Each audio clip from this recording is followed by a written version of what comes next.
I'd like to say a little about beginner's mind before we move into another practice, perhaps more explicitly focused on this quality. And those of you who've had some exposure to meditation practice might have come across this phrase before. And it was a phrase that was coined by a meditation teacher called Shunryu Suzuki. He was a Japanese teacher who was teaching in America in the late 60s and early 70s. And he said this. He said, in the beginner's mind, there are many possibilities. In the expert's mind, there are few. So speaking to this tendency that we as human beings have for familiarity to breed actually ignorance. You know, I know that the common phrase is familiarity can breed contempt, but here familiarity breeding ignorance, in the sense that when we become habituated to something, whatever that is, whether that's our own breath, whether that's our own body, whether that's the experience around, then there's a kind of tendency to not notice that it's there.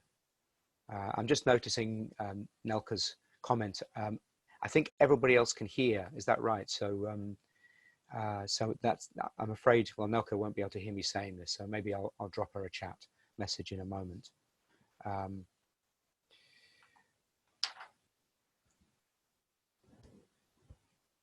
Because I think it will be on her her computer.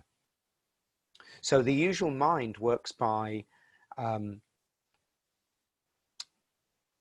learning from past experience and making assumptions, therefore, about what might be coming next. So our brains and minds and bodies use our own previous learning to predict, if you like, what's going to happen next. So in such a way, we learn to see the world as we expect it to be. And much of the time, that's actually not such a bad thing, because if you imagine that you woke up in the morning and your world was completely unfamiliar and you hadn't learned anything about it, it would be a bit like being a newborn baby thrown into a new scenario with no context. It would be very confusing. And it was interesting that there was the comment about the practice that when one of you paid attention to the breath as if for the first breath, there was actually some anxiety that arose there. That's perhaps not completely surprising, because familiarity also breeds a certain kind of comfort. We get used to things, and so we become comfortable with our situations. Even sometimes if they're not particularly pleasant. It's a bit like we sort of get stuck in our own cocoons. You'd probably be familiar with the phrase stuck in our ways, or stuck in his or her ways, to describe someone like this. It's a kind of a comfortable place, but it's not a very creative place to be. So when we see the world as we are rather than it is, which is what happens with habit, then we are likely to lose touch with some degree of our reality, and lose touch with the possibility for being creative and perhaps influencing that world in ways that might not be possible when we're stuck in habit. So while there are benefits of having this sense of familiarity, of comfort, of knowing where we need to go to find our clothes, and knowing where our kitchen is to go and make a cup of coffee, and knowing how to drive a car. You don't have to relearn that for the first time each time we get in a car.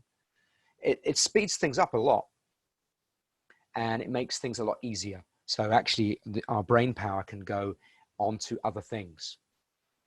However, the cost is that when we are faced perhaps with new circumstances, we might be somewhat lost, because our brains and minds have habituated us to expect a different kind of circumstances. So there may be a kind of a shock.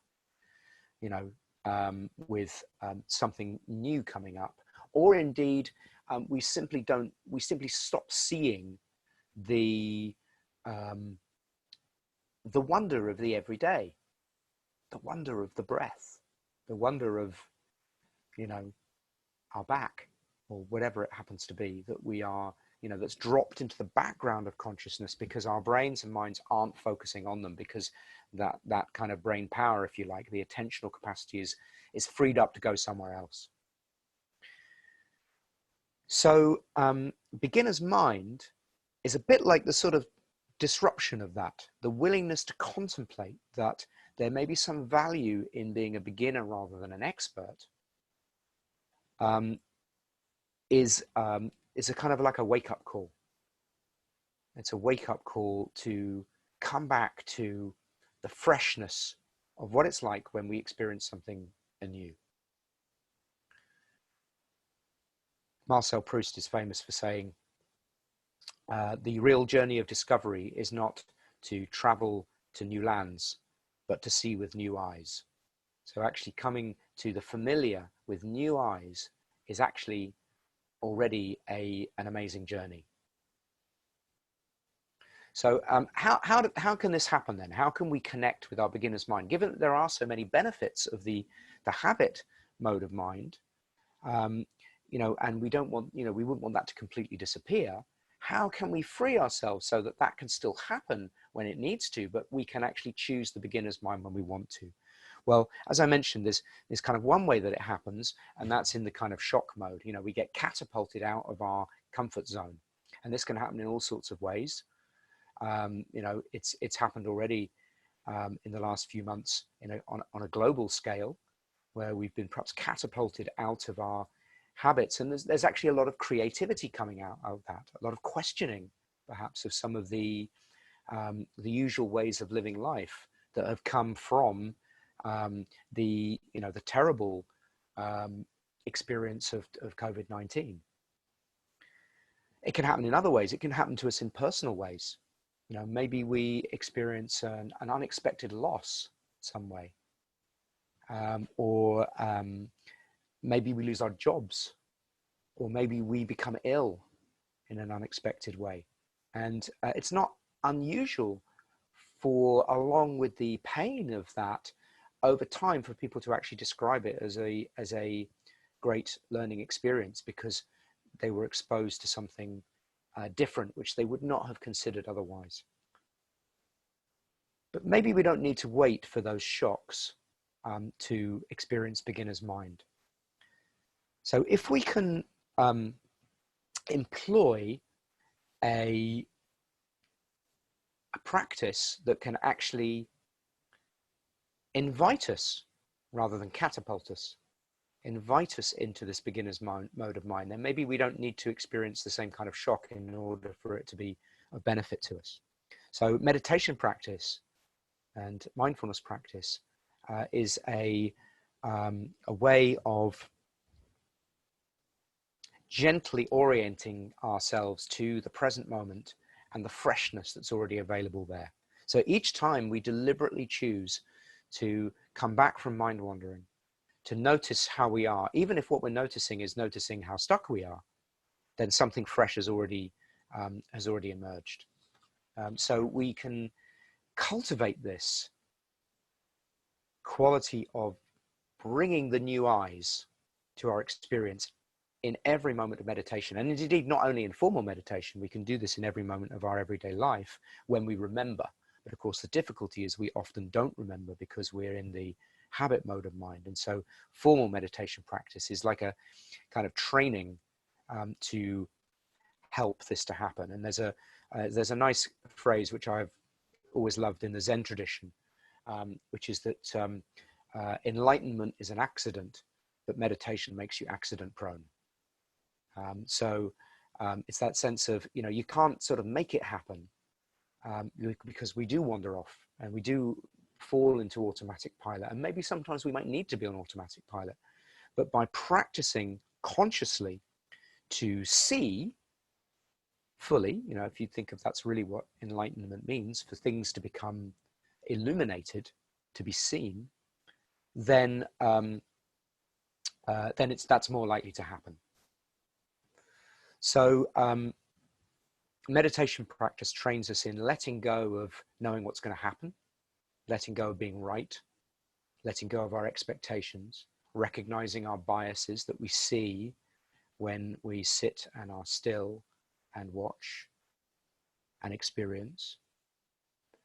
It teaches us to be curious, to treat our lives as an unfolding experiment, and therefore letting go of the kind of fixed mind that tells us that the way it always has been is the way it always is going to be.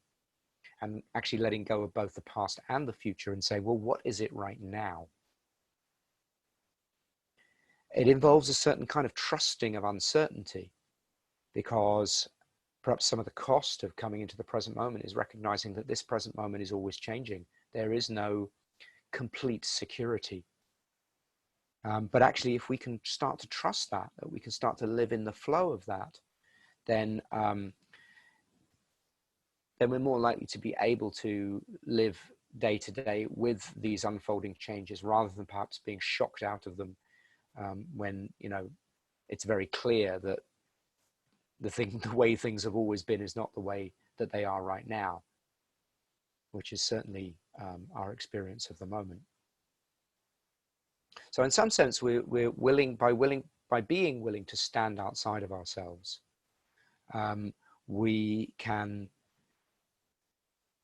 paradoxically become much more intimate with ourselves at the same time. And so that quality of being willing to look is beginner's mind. So really it just means looking and seeing with new eyes.